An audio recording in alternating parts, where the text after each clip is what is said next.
Welcome to Hardscript. She leaned in close at the rooftop reception, her hand resting lightly on my arm, and whispered that I was not the man she married. The music was low, expensive. Glass walls reflected the city lights. Her colleagues stood in tight circles, laughing in that controlled, confident way people do when they know they belong in the room. I had come straight from a job site 2 states away. Steel-toe boots traded for dress shoes in the parking garage. The smell of machine oil still clung to my hands no matter how hard I scrubbed. I stood beside her in a tailored suit that felt borrowed from someone with a different life. Her name badge read Claire Whitmore, Senior Project Lead. The promotion had been announced that morning. There had been champagne in the office, she said. Applause. A new corner desk. Next to her stood Daniel Reeves, Director of Strategic Growth. He had one of those voices that carried without rising. People shifted when he entered a space. He didn't look at me first. He looked at her. Claire introduced me as her husband, Ethan. She added that I worked in industrial operations, the way someone might describe an old warehouse being phased out. Daniel shook my hand with a polite grip, already turning back to her before I released his. Later, when the conversation drifted toward international expansion and executive retreats, she laughed and said I preferred being out in the field, away from boardrooms and politics. Someone joked that I must hate these events. She squeezed my arm again, softer this time, and that was when she leaned close and said I was not the man she married. I did not ask what she meant. Across the terrace, Daniel was watching us. Not openly, just enough. Claire stepped away to take a call. She did not walk toward the elevators. She walked toward him. I stayed where I was, holding a glass I had not touched, and for the first time that night, I stopped trying to look like I belonged there. Daniel did not step closer to her. He didn't need to. Claire adjusted her posture before she reached him, smoothing her dress as if the air around him required a different version of her. I watched them through the reflection in the glass wall, their faces calm, their voices low. When she came back, her phone was still in her hand. She said Daniel had just confirmed her spot on a leadership retreat overseas. She said it like it had already been decided, like it had nothing to do with performance reviews or internal voting. Just a conversation. Just alignment. On the drive home, she spoke about visibility, influence, access. She said this was what growth looked like. She mentioned that Daniel believed in surrounding himself with people who understood the bigger picture. Then she glanced at me and added that not everyone was built for that kind of room. I kept my eyes on the road. In the morning, I left for another rotation at the plant. 3 weeks calibrating new automated lines for a manufacturing facility outside Houston. Heavy equipment, long hours, results that showed up in production numbers instead of press releases. That was my lane. The first message came in the afternoon. A group photo from her office. Claire stood close to Daniel, their shoulders almost touching. The caption read, "New chapter." I zoomed in without thinking. His hand rested on the back of her chair. Not inappropriate. Not obvious. Just familiar. 2 days later, a notification lit up my phone while I was on break near the loading dock. Claire had forwarded me an itinerary. Leadership retreat. International flights. Executive dinner with partners. Her name listed beside Daniel's on every scheduled meeting. That night, after my shift, I checked our joint account to transfer my usual portion for the mortgage. There were new charges I didn't recognize. Upscale restaurants. Private car services. All tagged as business expenses, reimbursable. I did not call her.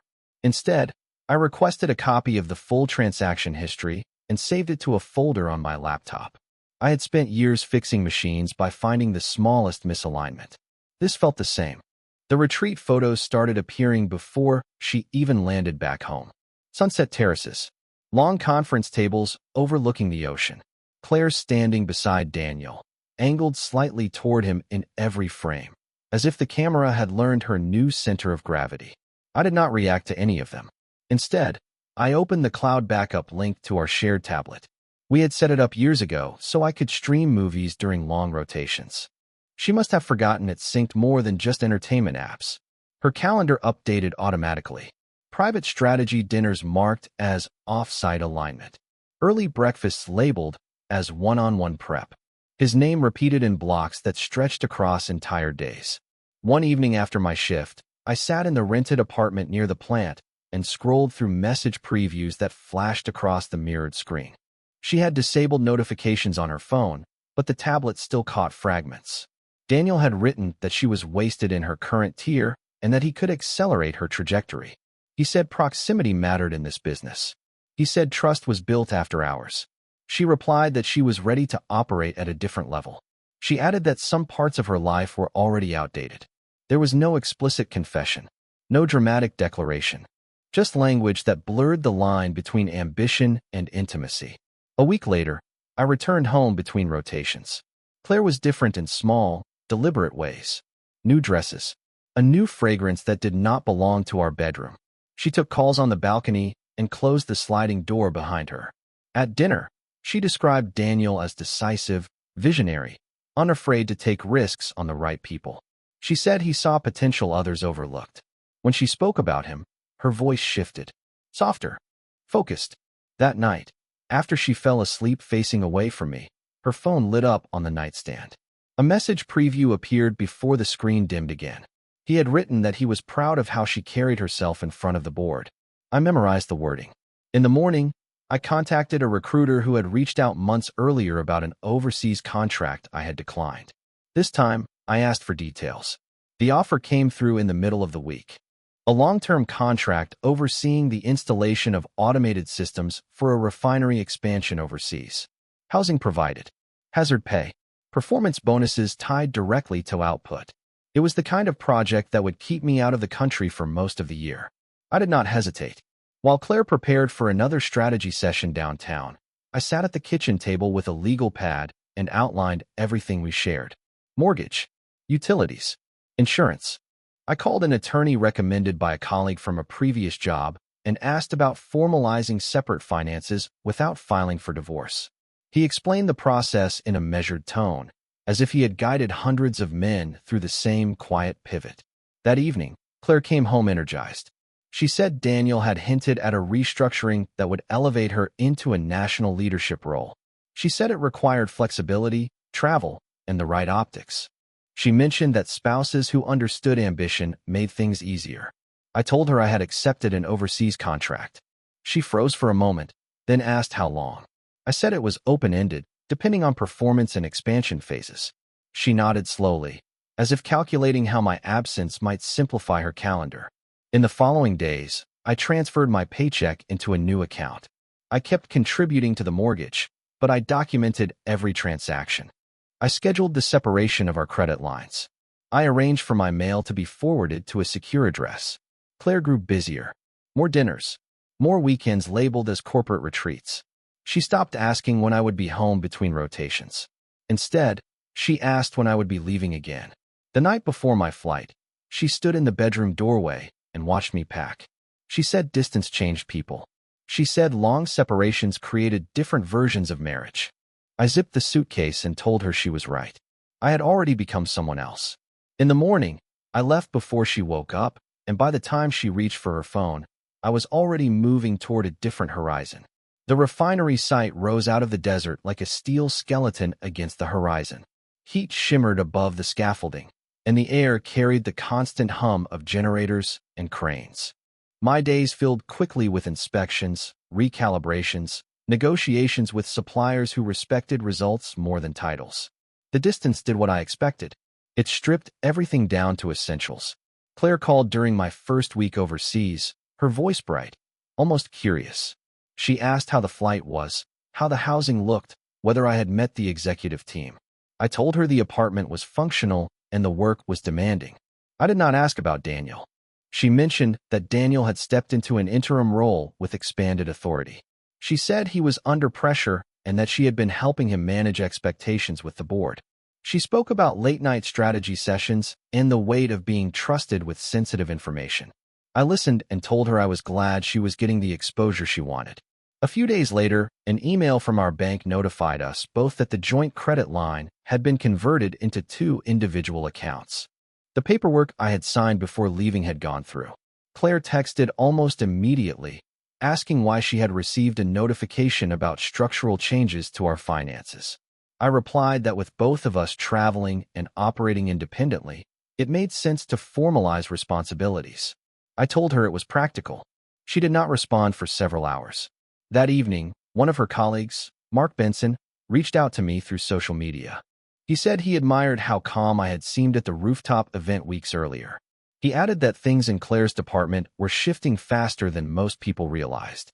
His message ended with a line about how proximity to power often came with invisible costs. I thanked him and did not ask for clarification. Instead, I reviewed the performance clauses in my overseas contract and signed an extension option that would keep me abroad even longer if targets were met. I stopped checking her social media that night. The first crack did not come from me. It came from inside her world. Mark Benson wrote again a few days later. He did not accuse anyone of anything. He simply mentioned that the board had started asking questions about expense allocations tied to Daniel's division. He said some travel receipts were being reviewed more closely than before. He added that Claire's name appeared frequently alongside Daniel's in reimbursement reports. I read the message in the control room while a line of engineers waited for my approval on a systems test. I typed back that internal audits were normal in growth phases. Then I put my phone face down and focused on the monitors in front of me. That evening, Claire called without texting first. Her voice carried a tension I had not heard before. She said rumors were circulating about budget overruns and blurred boundaries between personal and professional expenses. She insisted everything was compliant, but she sounded as if she were trying to convince herself. She asked whether I had seen any strange notifications from the bank beyond the account split. I told her I had received standard confirmations and nothing more. That was true. She mentioned that Daniel was handling it and that he had assured her the board trusted his judgment. She repeated that word twice. Trusted. In the days that followed, her messages became shorter. Instead of photos from dinners or conferences, she sent logistical updates about the house and bills. She asked when I planned to visit next. I told her the project timeline had expanded and that travel back home would be limited. At the refinery, my team completed a major installation ahead of schedule. The regional director flew in to observe and offered me a leadership role overseeing multiple sites across the region. It meant more responsibility, more visibility, and a longer commitment abroad. I accepted on the spot. Later that night, Claire sent a message saying Daniel's authority had been temporarily narrowed pending review. She said it was procedural, nothing more. I read it while looking out over the lit-up refinery complex. For the first time since I left, she asked whether we needed to talk about us. I let the message sit unanswered until morning. By the time I responded the next morning, the message thread had grown longer. Claire had sent 3 more texts during the night, each one softer than the last. She wrote that the review committee had expanded its scope. She said Daniel was being asked to step aside temporarily while external auditors examined departmental spending. She added that her name had come up in conversations she was not included in. I called her instead of texting back. She answered quickly, as if she had been holding the phone. Her voice sounded smaller, stripped of the confidence she carried at the rooftop reception weeks earlier. She said people in the office were distancing themselves. Invitations to meetings had been rescinded. A colleague she once mentored had avoided eye contact in the hallway. She asked whether I believed she had done anything wrong. I told her I believed decisions always came with consequences, even when they were framed as opportunities. There was a long pause on the line. She said Daniel had assured her everything would stabilize, that he had navigated tougher situations before. She said he had connections and influence that extended beyond one board review. But when she spoke his name now, it lacked the warmth it once carried. In the background, I could hear the echo of an empty apartment.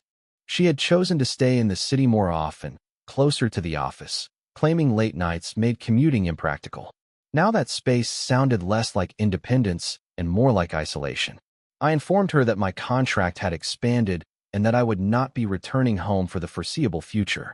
I told her the formal separation of finances was complete and that the mortgage payments would continue from my account as agreed. She asked whether I was punishing her. I said I was aligning my life with the direction it was already moving. Later that evening, Mark sent another message. He wrote that Daniel's interim authority had been revoked entirely and that the board was considering permanent changes. He added that reputations in their field shifted quickly once trust eroded. I did not forward the message to Claire. Instead, I turned off my phone and walked the perimeter of the site under the floodlights, knowing that whatever was collapsing back home was no longer something I needed to hold up. The official announcement came through industry channels before Claire told me herself. Daniel Reeves was stepping down pending further investigation. The company cited strategic restructuring and a commitment to transparency. His name disappeared from the leadership page by the end of the day. Claire called that evening. She did not mention the press release at first. She spoke about how fast narratives changed inside a firm built on perception. She said colleagues who once aligned themselves with Daniel were now claiming distance. She described conversations that stopped when she entered a room. Then her voice shifted. She said Daniel had stopped answering her calls. She said he told her to trust the process and then went quiet. She admitted she had believed proximity to him meant security. Instead, she found herself alone in conference rooms explaining decisions she had not made by herself. I listened without interrupting. She asked whether I planned to come back, even temporarily, so they could sit across from each other and talk without screens between them. She said distance had turned into something heavier than geography.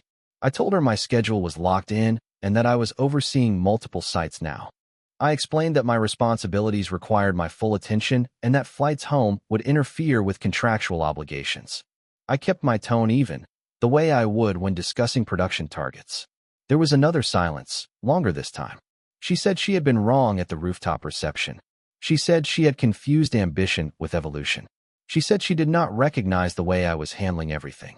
I reminded her of what she had whispered that night, that I was not the man she married. Then I told her she was right. I had changed. Before she could ask what that meant, I informed her that our living arrangements would remain separate for the foreseeable future and that any future discussions would be structured through scheduled calls.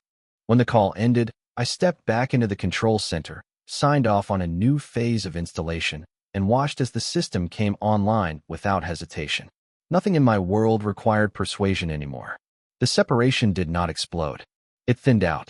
Claire's updates became formal, almost corporate. She informed me that she had been reassigned to a smaller portfolio while the internal review concluded.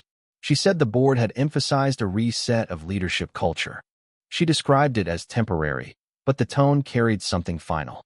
Mark sent one last message. He wrote that Daniel's resignation had been accepted and that external partners were quietly withdrawing from projects associated with his name. He added that Claire's rapid rise had stalled in ways people in their industry would remember. I did not reply to Mark. Instead, I initiated paperwork to convert our house into a formal co-owned asset with clearly defined exit terms. My attorney forwarded the documents to Claire with neutral language outlining options. There was no accusation in the wording, no mention of betrayal, just structure. Claire called after receiving the documents. Her voice was steady at first. She asked whether I was preparing for divorce. I told her I was preparing for clarity. She said she had made mistakes in judgment, but had not intended to dismantle our marriage. She admitted that Daniel's attention had made her feel elevated, seen in rooms she once had to fight to enter. She said she thought I would always be there, unchanged, reliable in the background. I let her speak. When she finished, I told her I was no longer operating in the background of anyone's life. I explained that my work had expanded, that I was leading teams across multiple sites, and that my decisions carried weight without needing validation from a boardroom. She asked whether there was still a version of us that could exist. I told her that version would require different terms than the one she had chosen. There was no argument, no raised voices. Just the quiet recognition that something irreversible had already happened. After we ended the call, I reviewed a proposal for another international expansion. My name was listed as primary consultant. Back home, Claire's calendar cleared in ways it never had before. For the first time since that rooftop night, she had space. I did not fill it. She flew out without telling me at first. I learned she had landed in my region when my assistant mentioned a visitor requesting clearance at the refinery gate. Claire's name on the access list looked out of place against hard hats and vendor badges. I met her in the administrative building, not on the floor. She stood near the window, overlooking the steel framework and moving cranes, dressed more simply than I had seen her in months. No executive edge, no presentation polish. She said she needed to see where I was now. I did not step closer than necessary. She told me the firm had completed its restructuring. Her title remained, but her influence had narrowed. She said colleagues who once aligned themselves with Daniel now treated his era like a cautionary tale. She admitted she had misread what power looked like and who actually carried it. There were no dramatic apologies. She spoke in measured sentences, the way she used to present quarterly updates. She said she had confused my steadiness with stagnation. She said she had whispered that I was not the man she married because she believed growth only happened in visible rooms. I let her finish. Then I told her she had been right. I was not the man she married. I explained that the version of me who stood quietly at rooftop receptions hoping to be enough had ended the moment I stopped arguing. I told her I had expanded my contracts, formalized my assets, and built a life that did not depend on being chosen in someone else's circle. She asked whether there was still a place for her in it. I said there could be, but not as an accessory to ambition, not as someone negotiating proximity to power, only as a partner operating on equal terms, with transparency and respect as baseline requirements. The wind outside carried the metallic scent of the site. She looked past me at the structure rising against the horizon. I told her I had not disappeared. I had simply stopped showing up where I was not respected. Then I handed her a visitor badge for the rest of the tour and walked ahead, letting her decide whether she could keep up with the man I had become.